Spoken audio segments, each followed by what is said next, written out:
Olá, olá, seja bem-vindo, sejam bem-vindos.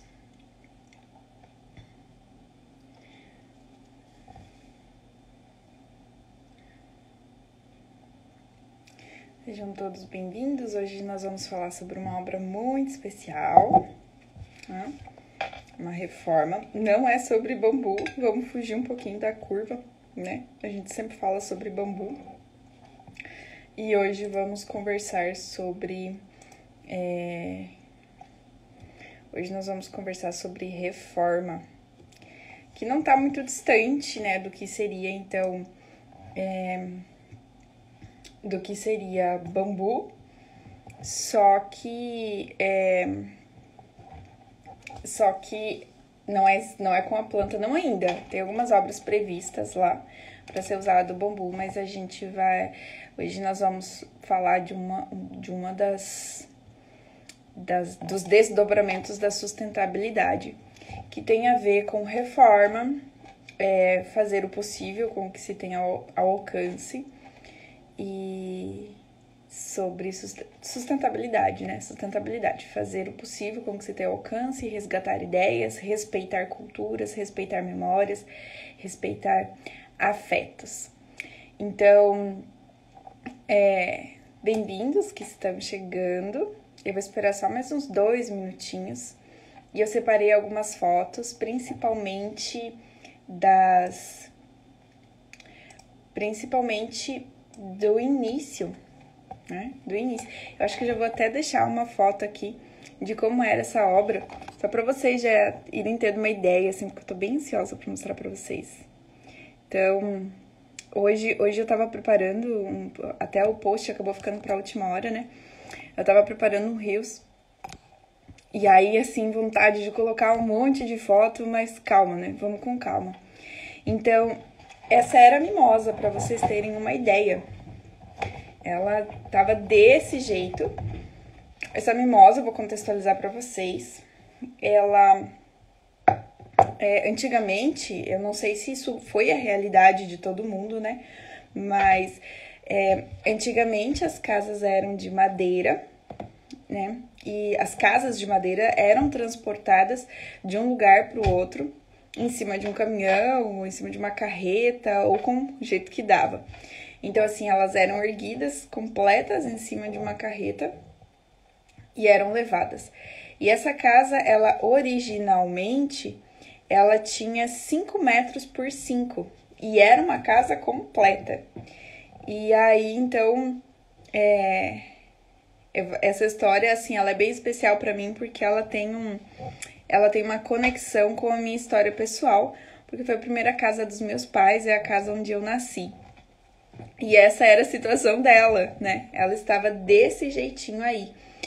Então, o meu pai e minha mãe, quando se casaram, o seu E, né, a dona Sueli, quando então se casaram,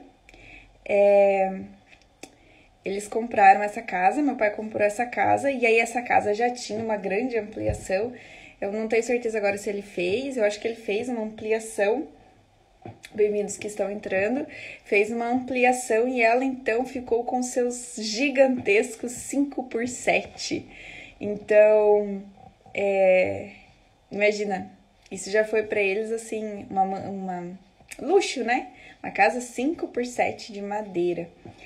E aí eles começaram a vida deles ali, começaram no sítio dos pais dele, dos meus avós paternos. Em pouco tempo eles tiveram uma encrenca familiar e tiveram que sair de lá. É por isso que hoje eu quis colocar esse título, assim, de superação e de recomeços, né? Porque essa casa, então, os meus pais moravam, então, ali no pátio, trabalhavam junto com os meus avós paternos, tiveram um desentendimento familiar, tiveram que ir embora dali e levaram a casa junto. Evidentemente porque a casa era deles, né? E aí levaram a casa deles, levaram para outro sítio. E aí, nesse momento, quem deu auxílio para eles recomeçarem, retomarem a vida, foram os meus avós maternos. Então, eles tinham um pedacinho de terra vizinho com os meus avós maternos, ou ou a minha mãe recebeu de herança, alguma coisa assim, porque naquele tempo não se pagava faculdade, né? O que se fazia era casava e dava um pedacinho de terra e uns terneiros, uns bichos domésticos, alguma coisa assim para se começar a vida, né? E aí então que eles recomeçaram, assim, vizinho dos meus avós. E isso foi em 1900. Hoje a live é sobre história, tá, gente? Hoje, assim, hoje vocês vão conhecer o meu lado não arquiteta técnica em bambu. Hoje vocês vão conhecer o meu lado contadora de história, né? Quer dizer, também vou falar sobre técnica, a gente vai chegar lá, porque assim, essa casa, até ela ser o refúgio da mimosa, até ela chegar nesse ponto, rapaz, foi uma caminhada longa, hein? Bom, enfim, voltando. Os meus pais se casaram em 1990, moraram durante 6 ou 8 meses, então, do pátio dos meus avós, e aí se mudaram para esse outro sítio. Eu nasci em 92, eu sou um brotinho. Brincadeira. A gente brinca aqui que é boa de ano, mas ruim de lata, né? Assim, pegou muita estrada de chão. E aí, então, eu nasci em 92 e em 94 os meus pais se mudaram de cidade, de comunidade. Se mudaram uns 60 quilômetros, onde hoje ainda eles têm a propriedade deles, lá o sítio deles, que fica em outra cidade. Isso tudo no Paraguai, tá, gente? Então, hoje vocês estão vendo um pouco de cultura internacional, um pouco de história de migração, um pouco de movimento cultural aí. Então, assim, não é exatamente sobre bambu, não diretamente, porque os meus avós, tanto materno quanto paterno, quando foram para o Paraguai, era naquele movimento ainda de desmatar, de mecanizar as terras, né? E os meus avós contam muito da força dos bambus, de como era difícil eliminar eles. Então, assim, imagina se eles tivessem lá naquele momento, um acesso a um bambuzeiro iniciante que ensinava a manejar a toceira, quanta coisa eles não teriam construído com bambu, né? Então, eles não sabiam usar bambu, mas eles usavam tronco de coqueiro rachado e usavam bambu para outras coisas. Usavam para encanamento, por exemplo, né? Para fazer irrigação, para pegar água, usavam para cerca, usavam para outras coisas, mas eles de fato não viam muito valor nessa planta, só que era muito difícil de eliminar. Enfim, e aí eles se mudaram de comunidade, de localidade, porque não era cidade, era tudo interior, tudo terra de chão, tudo casinhas isoladas, né? E aí eles foram para outra comunidade, 60 quilômetros dali, fincar raízes por lá. Aí eles negociaram uma chacrinha e foram morar em outra casa, essa chacrinha, mas levaram essa casa junto, no caminhãozinho. Uma pena, eu não tenho foto aqui. Eu não sei nem se tem foto. Eu vou preparar um vídeo pro Rios, assim, com todas essas fotos, para vocês se encantarem, poderem desfrutar um pouco dessa linha do tempo. E aí, eles foram, então, para outra cidade, levaram a mimosa em cima do caminhão e passaram a usar a mimosa, então, de paiol. No começo, era paiol, celeiro, ela estava bem conservadinha, né? E aí, eles armazenavam peças, armazenavam milho, aveia, ferramentas, implementos agrícolas, e estava bem conservadinha. Mas com o passar dos anos, com a construção de um depósito maior, o paiol foi se degradando. Foi se desmanchando e começou a virar lixão. Porque assim, aqui no Brasil, a gente tem, graças aos céus, não em todos os lugares, mas aqui, assim, a gente tem coleta seletiva.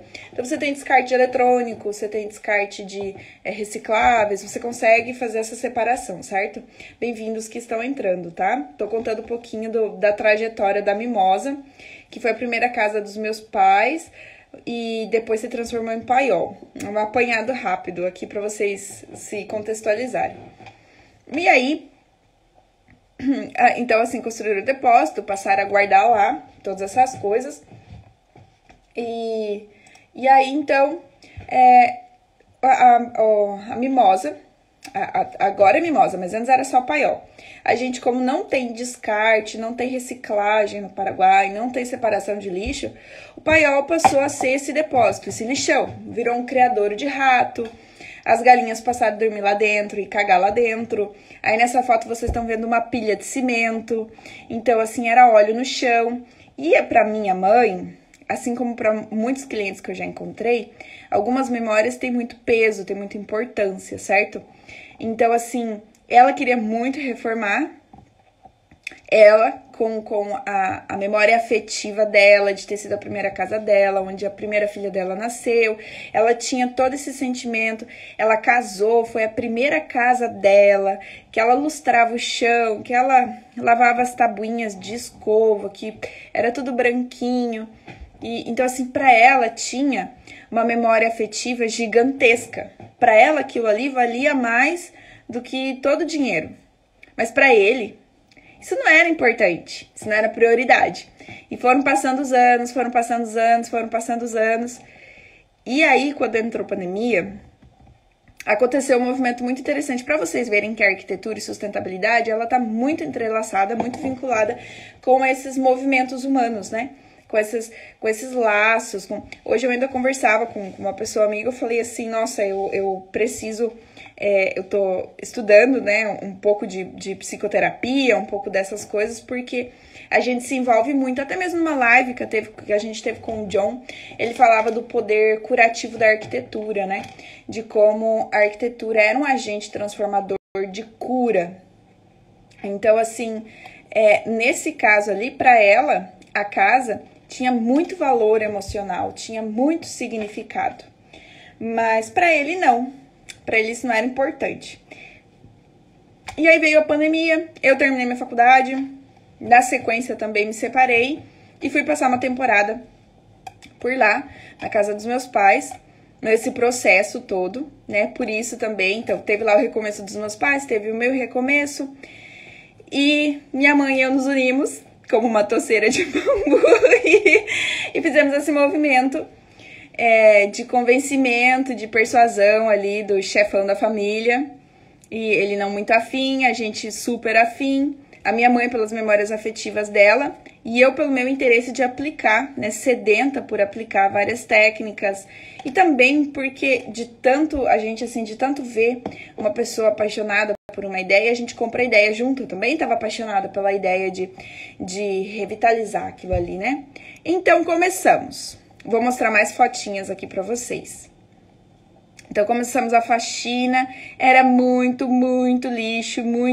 Esse aqui era o aspecto dela por fora. Então, assim, ó, tinha paredes, as tábuas, já tinham bastante tábua, assim, começando a apodrecer. Pensa, essa casa tem, sei lá, mais de 40 anos e ela ainda tava muito inteira. Pela pouca preservação. Interessante observar no movimento arquitetônico aqui, né, de história e de como a arquitetura é um resultado social. Então, assim, todo movimento que uma sociedade, que uma comunidade está vivendo é refletido na arquitetura. Então, quando a gente olha para a arquitetura, olha para uma obra, olha para uma casa, olha para uma cidade, e a gente olha as marcas, olha as características dela, a gente passa a entender muito sobre o que estava acontecendo com aquela comunidade. Então, a arquitetura, ela é extremamente importante e ela é um balizador dos tempos, né? Então, assim, essa casa, quando foi adquirida por eles, não tinha forro, nem beiral. Era uma casa muito engraçada, não tinha forro, não tinha beiral. E quando o casal ali, recém-casado, então, conseguiu colocar esse forrinho do lado de fora, foi uma grande conquista, porque aí vedou a entrada de vento. Olha aí a importância, né? No lugar onde tem vento, onde tem poeira, onde tem oscilação climática gigantesca. Então, quando eles fizeram esse beiral na casa e conseguiram barrar essa entrada de vento, de poeira, aumentou muito a qualidade de moradia interna. E para eles foi um marco. Agora eles tinham era e beira. Não sei se vocês sabem a história de era e beira. Lá no Brasil colonial, que às vezes eu acho que a gente não saiu ainda, mas lá no Brasil colonial, as casas feitas tinham um detalhezinho na beirada, no beiral. E sabe, tinha umas telhas, uns enfeites, e essa era a era e a beira, né? Então, assim, e só conseguiam ter isso pessoas de família de posse, né? Então, quando vocês escutarem a expressão assim, e eu tô sendo bem resumida aqui, tá? Assim, a história é rica em detalhes, só quero plantar uma sementinha pra deixar vocês curiosos, pra vocês depois irem procurar no Google direito essa história, tá bom? E daí me contem, quero saber o que vocês pesquisaram. Mas então, quando vocês escutarem isso de... ele não tem eira e nem beira. É uma referência ao Brasil colônia, tá? Quando só conseguia fazer beirado e eiras, que eram assim, esses enfeites e beirais e todo esse coroamento da obra, só conseguia fazer isso quem tinha dinheiro. Então, assim, quando falava assim, é um cara sem eira e nem beira, significa que era um cara pobre. Então, os meus pais, né, os donos dessa casa, tinham o beiral, só que eles não tinham o trabalhado do beiral. Então, na verdade, eles não tinham beira, né? Eles não tinham eira e beira. Quando eles fizeram, então, com forrinho, colocaram no beiral da casa. Então, poxa, para eles foi, assim, foi um avanço, foi uma evolução gigantesca poder chegar nesse ponto, né? Certo. Mas voltei, isso foi antes de mudar a casa, quando eles conseguiram fazer isso, né? Aí quando eles foram embora, deixaram de ser vizinhos dos pais dela.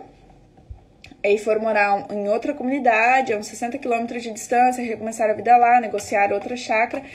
Essa casa passou a ser paiol, de paiol passou a ser lixão.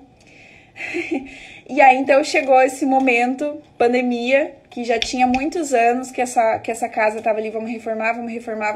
De fato, aconteceu a tal reforma. Mas por onde começar? Porque assim, uma casa que se transformou em lixão, em cagador de galinha, como é que a gente faz?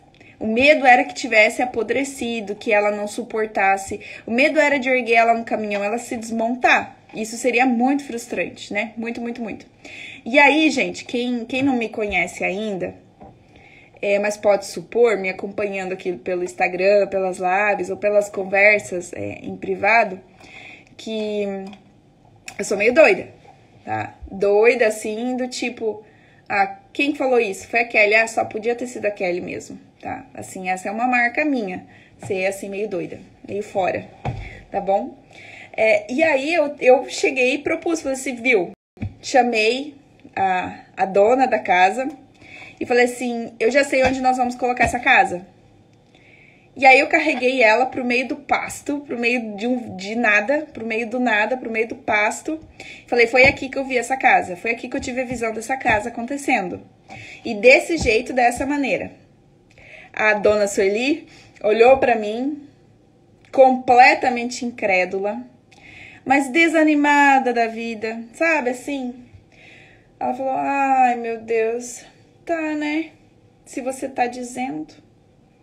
O que eu vou dizer? Mas assim, ela naquele momento, ela não tava, assim, definitivamente ela não tava concordando comigo, tava completamente incrédula, mas ela resolveu me dar um voto de confiança. Eu vou dar um voto de confiança nela, dizer, se você tá vendo, né, você trabalha com isso, você deve saber o que você tá falando.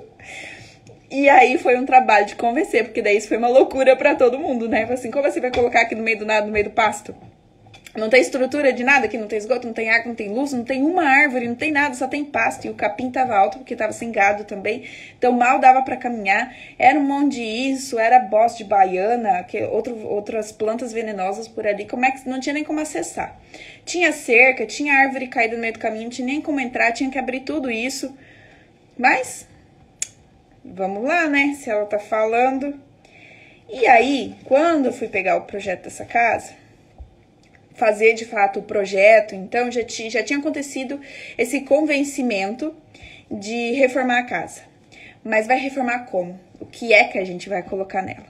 E aí agora eu vou mostrar uma foto pra vocês, que eu tenho muito orgulho dela, que é do rascunho. Não, pera, antes de mostrar o rascunho, eu já chego no rascunho, mas deixa eu mostrar pra vocês aqui, ó, esse aqui do lado esquerdo de camiseta verde é o seu Eno, é o proprietário, o que não tava muito afim de fazer reforma, mas depois que começou, ele se empolgou, tomava a frente, queria fazer as coisas, queria, assim, parecia um trator patrola passando por cima, assim, falava, calma, a gente quer decidir isso, ele já tava decidindo, ele já tava resolvendo, ele já tava fazendo, acontecendo. Então, assim, ele não queria, mas depois que começou, se empolgou. E aí, eu não vou saber o nome dessas ferramentas aí. Se quem estiver assistindo aqui conhece o nome dessa ferramenta aqui, por favor, compartilha com a gente. Mas são 4, e a gente colocou assim, nos 4 pontos da casa, na lateral. E aí, com uma catraca, né, a gente ergueu a casa o suficiente para o caminhão entrar debaixo, para essa casa ser soltada em cima do caminhão. Antes disso, a casa estava tão suja, tão imunda, tão impossível, assim. Deixa eu ver se eu tenho aqui foto dela, quando ela estava sendo aqui, ó. Nesse ponto aqui, ela estava sendo destelhada. Então, foram tiradas as janelas, foram tiradas as telhas, e todo o lixo de dentro era muito lixo mesmo. Foi tirado todo o lixo, foi tirado telha, foi tirado porta e foi lavada a casa. Gente, vocês não têm noção do que era de sujeira. Se vocês vissem aquele tanto de sujeira que saiu de lá, vocês não acreditariam. Eu acho que assim, até quase metade do processo, ninguém acreditava, só eu. Só eu vi aquilo. Falava assim, não, gente, vai ficar bom, isso daqui vai ficar bom, eu tô te dizendo, acredita em mim, vai ficar bom, eu tô vendo. Mas assim, não me sobrava muitos argumentos de persuasão, de dizer assim, olha, isso daqui quando lavar vai ficar bom. Porque, inclusive, foi um voto de fé, porque assim, ela tava... a base tinha cedido, ela tinha entortado, ela tinha apodrecido tábuas, tinha pedaços do assoalho que não dava pra saber qual era o estado, porque as galinhas tinham dormido e cagado por ali um bom tempo. Tinha sido depósito de semente que mofou, que estragou. Então, assim, foi mais um instinto meu, um voto de fé, e os outros acabaram. Eu acho que ali teve uma ajuda dos anjos da guarda, tudo sussurrando no ouvido deles, que eles acabaram ajudando. E se entregaram para a ideia, né? Fizeram acontecer. Então, nessa foto aí, eles estavam tirando as telhas e depois foi lavado a casa, tá? E era sujeira. Porque essa casa, antes de fato, assim, ficar... Ó, isso aqui é uma foto interna, que eu tava simulando como ficaria depois. Mas olha, aqui já tinha sido tirado todo o lixo, já tinha sido varrido e era sujeira ainda. Olha a situação, não dava pra ver o assoalho. Você via isso aqui, isso daqui nunca vai ficar bom. Porque você pode lavar, que nunca vai ficar bom. Mas aí foi lavando, Ela recebeu umas 3, 4 lavagens antes de fato poder trabalhar nela. Aqui ela tava em cima do caminhão, né? Olha aqui, ó. Deixa eu ver se dá pra aproximar. Não dá pra aproximar. Mas se vocês observarem aqui, tá aquelas 2 peças que ergueram a casa e aí o caminhão entrou por baixo da casa, né? Porque aí ergueu a casa e o medo que desse um vendaval, né? Então a gente ergueu a casa, tirou todos os tocos debaixo da casa e aí entrou com o caminhão de ré na casa e já entrou com o caminhão de um jeito para que ele pudesse se encaminhar lá pro pasto, né? Lá para onde seria a nova estadia dessa casa. E antes de ir já tinha sido aberto. E deu a sorte que o seu Eno conseguiu umas telhas que estavam acumuladas, depositadas em algum lugar assim, sem uso, e daí recebeu de doação, porque tinha muita telha quebrada e a gente queria manter ela o mais original possível. E ele conseguiu essas telhas para doação e foi uma grande sorte, né? Então, assim, ali a casa estava desmontada, estava só esqueleto, e aqui foi ela no novo local. Olha, se vocês olharem aqui, já tinha passado a roçadeira, já tinha sido tirado o tronco, aqui já tava bonito o lugar. Vixe, aqui já tava um luxo o lugar. Mas você vê que não tem nada. Era um pasto, uma árvore, nada. Mas quando a casa chegou ali, quem foi pra obra, quem tava participando, começou a entender o motivo do lugar. Porque daí começou a olhar pro horizonte. E aí nesse lugar é fantástico. O nascer e o pôr do sol. É lindo, assim, é apaixonante. Eu queria que todos vocês pudessem ir lá. Mas calma. Só que aí, o que acontece, gente? Desafio. É uma casa de 5 por 7. E a dona Sueli vira pra mim e fala, eu quero 3 quartos nessa casa. Essa casa não tem banheiro, não tem cozinha, não tem sala, ela não tava sem divisória nenhuma. Era uma casa de 5 por 7, gente. Vocês têm noção do que é isso? 5 por 7. Um quarto de casal é 3 por 4. Então, assim, é menor do que 2 quartos de casal, sabe? Assim, convencionais. Então, era mínimo, era minúscula essa casa.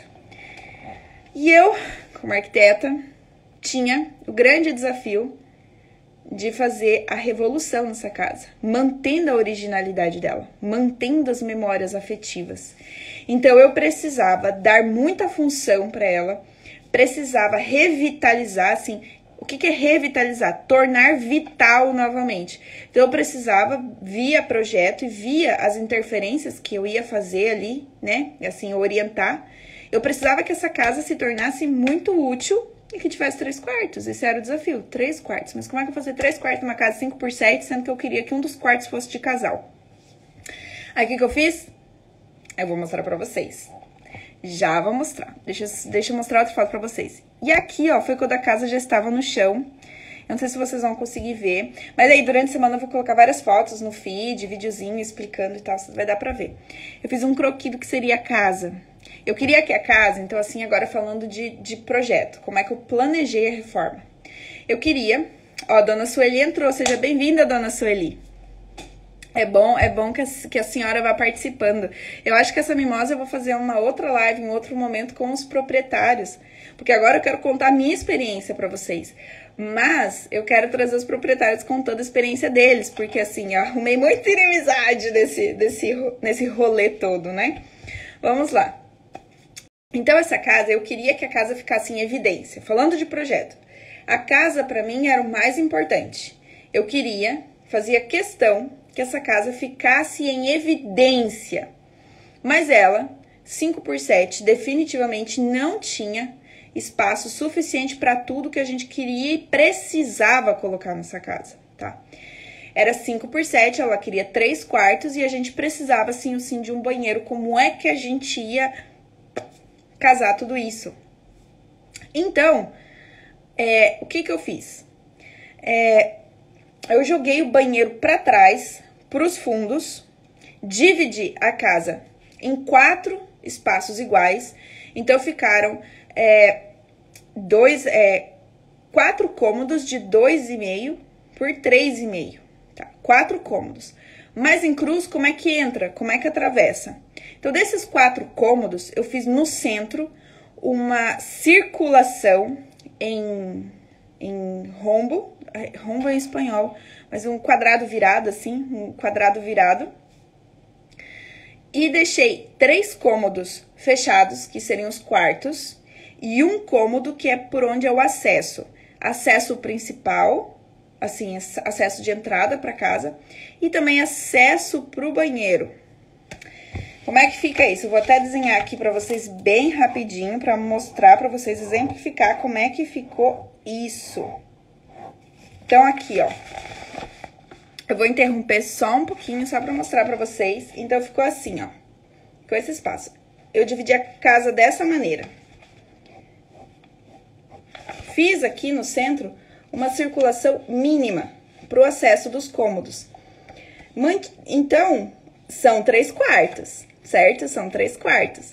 Só que, por enquanto, aqui tá acontecendo a cozinha. Deixa eu escrever aqui bem rapidinho. Cozinha, quarto. E aí, aqui vou mostrar pra vocês. O problema é que tá aparecendo espelhado, então eu tenho que desenhar espelhado. Tipo isso. Depois vocês vão entender melhor. Mas aí, aqui eu deixei na lateral um acesso principal. Aqui são os acessos, tá bom? Não.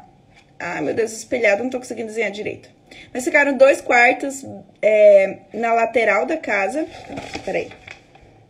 Quarto, e aqui ficou a cozinha. Isso, agora sim vai aparecer direito aí. Então, ficou cozinha, quarto e quarto. Agora ficou direito.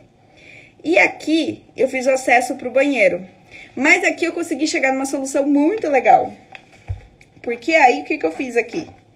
Eu fiz uma ducha privativa, mas eu consegui otimizar que esse banheiro seja usado por até 3 pessoas ao mesmo tempo.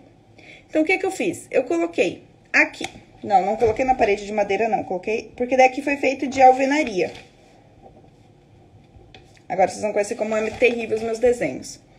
Então, aqui, ó, eu coloquei... Aqui a gente fez um anexo nos fundos da casa. Então, aqui ficou a frente, tá? Aqui é aquela fachada bonitinha. Aqui é o corpo da casa, que quando você vai chegando no local, você tá vendo todo esse corpo da casa. E aqui, nos fundos, eu fiz o aparelho sanitário, o sanitário completo. Então, eu deixei uma cabine fechada, feita de tijolo, de ducha e vaso. Então, aqui, você, né, as suas intimidades aqui. Mas aqui eu coloquei duas cubas, duas pias, tá? Então, assim, aqui ficou um corredor multiuso, que atualmente tem um sofá. Vou fazer aqui pra vocês, tem um sofá, aqui a porta. Ficou muito legal isso aqui, gente. Ficou muito massa. Então, assim, ó. Ficou aqui, ó. Quarto, cozinha. Mas aqui fiz um espaço, afastei 60 centímetros da parede, criei um espaço para armário. Aqui deixei um sofá e aqui a gente fez uma mesa grandona que serve de escritório e para TV. Por aqui eu deixei essa porta no meio para poder ganhar essa circulação. Então, por aqui tem duas pias e para cá eu acesso sanitário. Mas para cá eu fiz a varanda. Só que vejam, atenção, eu deixei tudo isso daqui em evidência. Tudo isso daqui em evidência. E aqui para trás eu coloquei tudo que precisava. De banheiro, lavanderia. E aí pro outro lado ficou a varanda. Então, olhando aqui de novo, vocês vão entender o desenho. Ficou a casa em evidência, só que ficou planejado, projetado para essa casa crescer para os fundos. Então, ela se estende para os fundos. No momento, a gente tem uma varanda, né? Vocês estão vendo aqui a foto? A casa ficou em evidência. Aqui, olhando de frente, né? Pro lado direito do desenho aqui tem uma varanda. E pros fundos ficou essa parte de serviço, ficou escondido. E aí, foi de encontro também com a questão da insolação. Porque a fachada da casa, esse canto que tá em evidência, fica pro sul, tá? Para ambientes molhados não é muito interessante. Mas então, onde tá a cozinha, a sala, a lavanderia, ele vai pegando esse sol de quando nasce, o sol vai girando na parte da tarde, vai girando por trás da casa e se põe, então, assim, um quarto pega muito sol, o restante da casa tá protegido. E a própria casa projetou uma sombra. Vocês estão vendo a sombra aqui pro lado direito? Então, assim, o jeito que a gente colocou a casa, a própria casa projeta sombra pro pátio. Deixa eu mostrar outra foto pra vocês aqui. Deixa eu ver se tem mais alguma aqui bonitinha. Aqui é de quando tava cobrindo a casa. Então, assim, a casa era pequenininha, tá? Um pé direito aí de 2,30. Vocês devem estar acostumados, se vocês moram em cidade, ou já moraram em casa de material recentemente construída, um pé direito, né, que é a altura piso-teto, tem em média 3 metros de altura. Uma porta convencional tem 2,10. Então, assim, só para vocês terem noção, uma porta, o telhado dessa casa, o pé direito dessa casa, era praticamente da altura de uma porta. Então, era 2,30, baixinho. O que a gente fez? A gente fez um forro invertido, ou seja, preservou a estrutura do telhado do jeito que estava, com as madeiras que estavam, colocou o forro em cima, colocou uma manta térmica e aí colocou as ripas e as telhas em cima.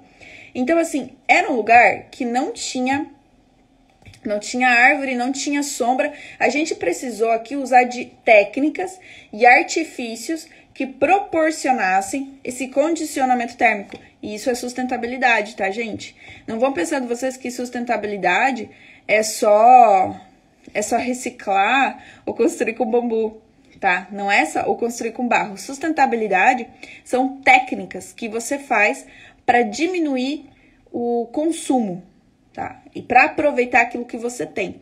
Então, aqui, como é que a gente diminuía o consumo de energia e aumentava o bem-estar, a satisfação de estar ali? Era condicionando esse ambiente. Como é que a gente condicionava?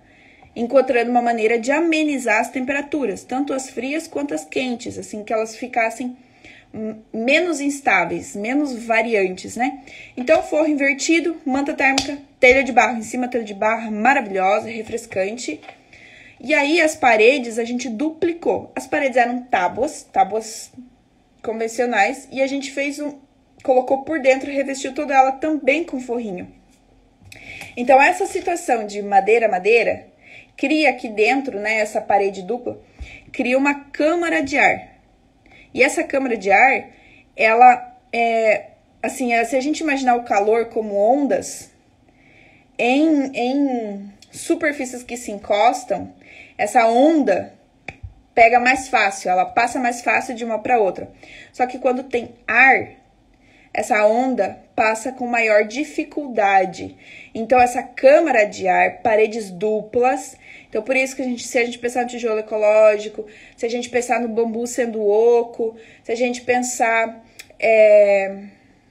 em vidros, que eles falam que são vidros térmicos, o que é que está acontecendo, na verdade? Tem uma câmara de ar no meio, e essa câmara de ar é que dificulta a passagem do calor ou do frio e estabiliza a temperatura interna. Não resolve tudo, mas ameniza bastante, tá? Além disso, para que esses cômodos pudessem ficar desse jeito, a gente teve que mudar algumas janelas de lugar. E nessa de mudar algumas janelas de lugar, a gente aproveitou que tinha um outro galpão velho na propriedade e substituiu as tábuas que estavam apodrecendo. Depois disso tudo, né, porque a casa ficou um esqueleto, tirou tudo que estava estragado, mudou as aberturas de lugar e tudo, foi lixar. Lixou tudo, porque a gente não queria colocar tinta, a gente queria manter, era a característica dela. Então, aqui, ó, esse aqui é o lugar lá, não tinha água, não tinha eletricidade, não tinha nada, um vaziozão. E aí, foi levado água num tanque, foi deixado lá para poder ser usado. Deixa eu ver se eu encontro mais fotos aqui. Eu baixei várias fotos, só que assim, gente, o Instagram aqui, as lives no Instagram, vocês se preparem, porque tá com os dias contados por causa dessa dificuldade de apresentação, que a gente tem que inventar muita maracutaia aqui para conseguir apresentar. E eu quero uma coisa mais fluida, então vocês se preparem, porque a partir de semana que vem vai passar a ser no YouTube, para que no YouTube eu possa preparar uma apresentação bem bonita para vocês, para poder mostrar tudo isso. Porque aqui eu baixo as fotos no celular e ele enfia sei lá onde, faz o que ele quer. A reinenta, tô reinenta hoje. Tem dias que a gente tá mais reinenta, não tá? Mas enfim, que essa casa foi toda lixada, vocês fiquem de olho no feed, que eu vou colocar vários videozinhos, várias fotos mostrando isso. A casa foi toda lixada e grande foi a nossa surpresa, que quando a gente lixou o chão, tava muito bonito o chão, tava conservadíssimo, tava coisa mais assim, ó, tchutchuquinha do mundo.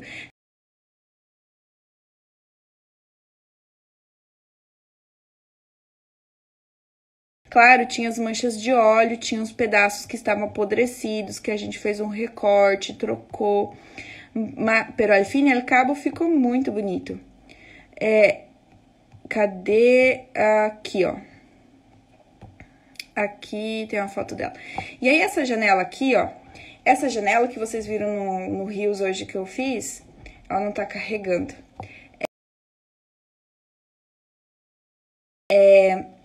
Tinha uma janela, que era a janela original. E aí, eu mandei fazer mais 3 réplicas dela, tá? Então, as originais, a janela original mesmo, não tá... Tá vendo aí, ó? Vamos ter que fazer no YouTube para essas coisas ficarem bonitas. Tinha uma janela que era nesse modelo, que vocês viram no Rios hoje. E aí, eu mandei fazer 3 réplicas dela. E aí, ficaram todas as janelas iguais e são de madeira IP, que a gente tinha lá na propriedade, assim. Então, assim, a gente não cortou de nenhum lugar, né? A gente respeitou, mas tudo. E a casa hoje, ela tá assim. Esse é o atual estágio dela. Ela tá nesse ponto. Então, assim, pra trás, aqui não tá dando pra ver, mas pra trás a gente fez mais um telhado grande, que a gente faz festa. Então, assim, ao redor da casa, eu fiz uma pista, desenhei toda uma pista.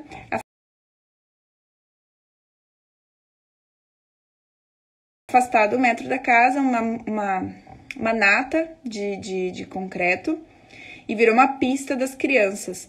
Então, assim, aqui eu precisei usar uma inclinação dupla, tá? Porque o telhado da casa tinha 30 35% de inclinação. Só que se eu seguisse essa inclinação, eu ia ter que fazer uma escada muito grande para poder fazer a varanda, sabe? Então assim, ó, que olhem do lado direito que tem um telhado que se conectou na casa, né? Para poder dar a inclinação desse telhado, eu teria que fazer a varanda muito para baixo da casa e daí isso ia me obrigar a fazer muitos degraus, o que me roubaria muito espaço da varanda, uma varanda que já era pequena. Então, o que eu fiz? Eu fiz uma dupla inclinação. A casa tem 35% e o telhado da varanda tem 30%. Eu venho de uma família em que os homens são todos muito altos. Então, eu tenho um tio que tem quase 2 metros de altura.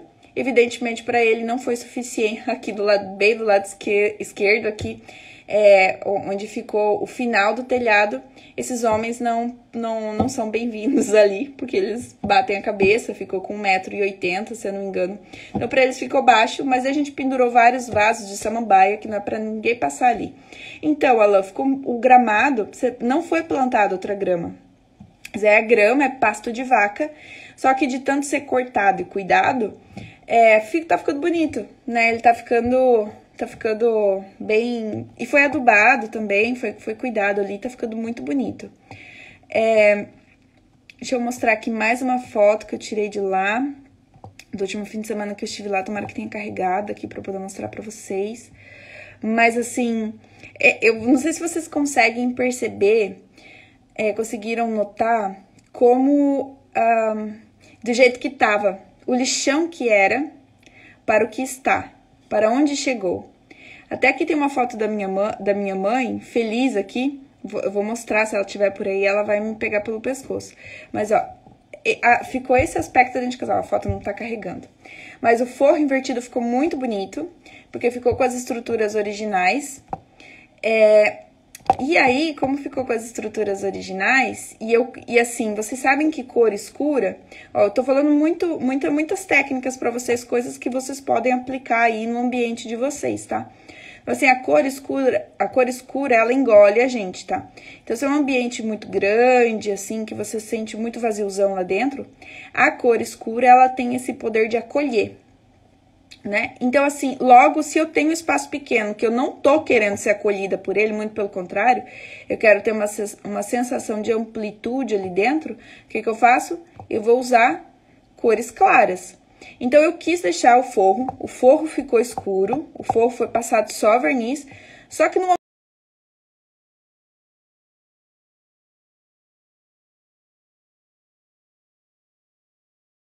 momento que chegou nas paredes, porque as paredes não eram, as paredes internas, né, o forrinho, não era o original dela, então tudo bem eu intervir, tudo bem eu afetar, né, modificar ela. Então, as paredes foram pintadas de branco, só que tudo que era da casa mesmo, original,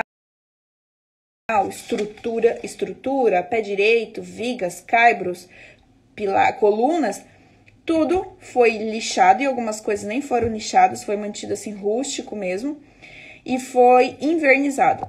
Esse daqui é um trechinho do forro da varanda, de como ficou. E deixa eu ver aqui, e daí as portas, a gente teve que inventar algumas portas, porque nem porta decente essa casa tinha. Eram tábuas capengando que faziam esse fechamento. O Google Drive subiu e eliminou do celular. Você sabe como é que é essas coisas na nuvem, né? Eu vou fazer um videozinho contando pra vocês parte por parte. Fim de semana estarei por lá, eu vou abrir caixinha também, pra ir mostrando detalhes específicos pra vocês da casa. Eu acho que vocês vão gostar. Acho não, tenho certeza. Vocês vão gostar bastante. E aí, esse aqui, então, amanhã eu te pego. Beleza, mãe? Tô com o couro jurado, já sabem como é que eu vou passar a Páscoa. Aqui é a janela, não carregou, não tá carregando a imagem, mas o Rio está lá. Eu vou ir colocando pra vocês durante a semana. E aí, pra ir encerrando aqui a live, vou contar pra vocês o motivo de Mimosa ser chamada de Mimosa. Por que um paiol, que foi a primeira casa, por que esse paiol termina sendo chamado de Refúgio da Mimosa? Veja, mais uma história gostosinha pra vocês. Esse lugar eu não sabia, tá bom? Quando eu bati o pé que eu queria que ficasse ali a casa, eu não lembrava, eu sabia, mas eu não lembrava, que foi o local da primeira estrebaria dos meus pais. E eles tinham uma vaca chamada Mimosa. O meu pai me carregava dentro de um balde para ir lá tirar leite da Mimosa, tá bom? Eu não sabia disso, fiquei sabendo. Tá, mas isso não bastava, não era suficiente essa justificativa, certo? Então, sem saber, sem lembrar dessa história, eu gosto muito de uma árvore chamada jacarandá mimoso. Eu acho muito linda, eu acho uma árvore sensacional. E ela é nativa, ela é endêmica dessa região toda aqui. E ela é caducifolha, então no inverno ela cai todas as folhas e ela tem uma floração arroxeada. E eu acho linda, assim, eu sou apaixonada nessa árvore, sabe? E ela se desenvolve rápido. E logo que a casa estava sendo colocada ali, logo que a casa estava sendo plantada nesse local, eu encomendei o que dava de mudas de jacarandá e eu lembro que a gente conseguiu plantar uns 25, 26 pés de jacarandá. E quando a reforma estava andando, então já era, de repente, o momento da gente escolher um nome para o lugar, né? Porque ficava lá embaixo, lá no Paiol, não era mais Paiol. Não fazia mais sentido a gente chamar essa casa de Paiol. Então, se não era mais Paiol, o que ia ser? E aí, pensamento vai, pensamento vem, escolhemos o nome de Refúgio da Mimosa. Então, o nome do lugar, né, o Paiol, que deixou de ser Paiol, que simbolizava o recomeço de muitas famílias, a trajetória, assim, muitas histórias impregnadas por todos os lugares ali. No local que tinha sido também um ponto de partida, porque assim, os meus pais começaram praticamente do zero, tiveram muitas dificuldades financeiras, e comiam o que produziam, né? Então, essa estrebaria ali foi um marco importante para eles. E depois ter plantado as árvores, que era um marco importante para a filha deles. E no final terminou sendo o Refúgio da Mimosa, mas a gente chama lá na Mimosa mesmo. Vamos lá para Mimosa. Então é isso, gente. Vocês têm alguma pergunta? Gente, eu sempre pergunto se vocês têm pergunta e hoje eu esqueci de perguntar. Eu acho que eu me empolguei com a história. Mas me façam, assim, vocês têm alguma curiosidade? Fim de semana eu vou estar lá e eu vou fazer uns tours por ela, vou fazer uns stories, uns videozinhos, vou mostrar uns detalhes pra vocês. Se preparem, porque vai pipocar de assunto aqui. Eu tô sempre falando de bambu, mas agora eu vou dar uma variada, porque eu não sou arquiteta só de bambu, tá, gente? Eu faço muita coisa, mas tô focando em bambu, focando em sustentabilidade, mas eu vou mostrar pra vocês uma outra pegada da sustentabilidade. E isso eu chamo de arquitetura, história e beleza. Para mim, a arquitetura é isso, é resultado de uma sociedade. É sempre que eu faço projetos de casas também, de residências, de comerciais, de jardins. E eu sempre falo para os meus clientes, olha, eu não vou fazer um ambiente de revista, tá? Eu vou fazer uma casa para você. Eu vou fazer um projeto para você que se encaixe em você. Então, assim, de repente, as decisões que eu tomei dentro desse projeto, de circulação, de medidas, porque, por exemplo, ao redor da cama ficou 50 centímetros. Quem é arquiteto que está aqui assistindo sabe que a gente fala de circulação mínima, 80, 90 centímetros. Então, eu tomei decisões ali que só foram tomadas porque era pro que era e para quem era, tá? Então, a arquitetura, ela é isso, é uma música. E aí, fim de semana, eu vou fazer um tour com vocês, vou levar vocês, vou abrir caixinha, vou postar foto, vídeo no feed. E se vocês quiserem ver alguma coisa específica, tiverem alguma curiosidade específica, vocês me perguntem, que eu terei um prazer imenso de mostrar pra vocês. Não vai ser a primeira vez que eu conto dessa casa. Um ano atrás eu contei dela e teve muita gente, me assustei com o tanto de gente que quis saber dela. Então, agora vamos fazer um tour oficial, vocês estão convidados. E, último aviso, estamos trabalhando nos bastidores para passar a fazer as lives no YouTube, tá? Então, provavelmente, semana que vem, a live será... já está confirmado. Isso, Vidaia. o que faz sentido é o afeto. Pra mim é isso, é o afeto. Semana que vem temos live com o Carlos Ciprendi, um bambuzeiro fantástico. Ele é o curador lá do Museu do Bambu, trabalha com mudas, com joias, com construções também. Um cara fantástico, ele aceita fazer uma live com a gente aqui. Provavelmente a gente já faça no YouTube. Então se preparem para essa transição. Que aí aqui no Instagram eu vou manter só o aviso de que a live tá acontecendo lá. Mas vamos levar para lá, porque aí eu consigo fazer a apresentação, mostrar fotos, já fica automaticamente no YouTube para quem quiser assistir depois. Então, vamos usando a tecnologia a nosso favor, tá bom? Agradeço com todo o meu coração a presença de vocês hoje. A organização dessa live hoje ficou meio de última hora, semana passada eu tomei uma overdose de live, e essa semana eu tava assim meio zonza, assim, agora, o que eu vou fazer, o que eu vou falar? Então não deu tempo de divulgar muito a live de hoje, mas quem aparecer, muito obrigada pela presença, muito obrigada pelo carinho, pelas interações. Então já se preparem, daqui uma semana temos live com o Carlos Ciprendi, vamos convidar as pessoas, vamos nos unir, tá bom? Pra mim é muito importante vocês aqui, é muito importante a interação, é isso que me motiva, é isso que me incentiva. Então, assim, convidem as pessoas, convidem pessoas que estão interessadas, me ajudem a divulgar, me façam sugestões de nomes de pessoas que vocês gostariam, de temas, né? Olha, Kelly, eu quero muito uma aula, eu quero uma live, uma aula específica sobre tal assunto. Nossa, vamos trazer, assim... Eu quero ideias, eu quero sugestões, eu quero vocês comigo, tá bom? Eu quero vocês aqui ativos comigo, tá bom? Então, muito obrigada. Eu vou deixar essa live no feed, vou subir ela pro YouTube. E é isso.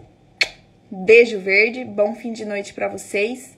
E nos falamos depois. Agora tem esquenta lá no grupo da Família Mambu. Quem não tá no destaque, tem um link do grupo da Família Mambu. Conversas maravilhosas, muito aprendizado. E são todos bem-vindos na nossa família, Família Verde. Beijo verde.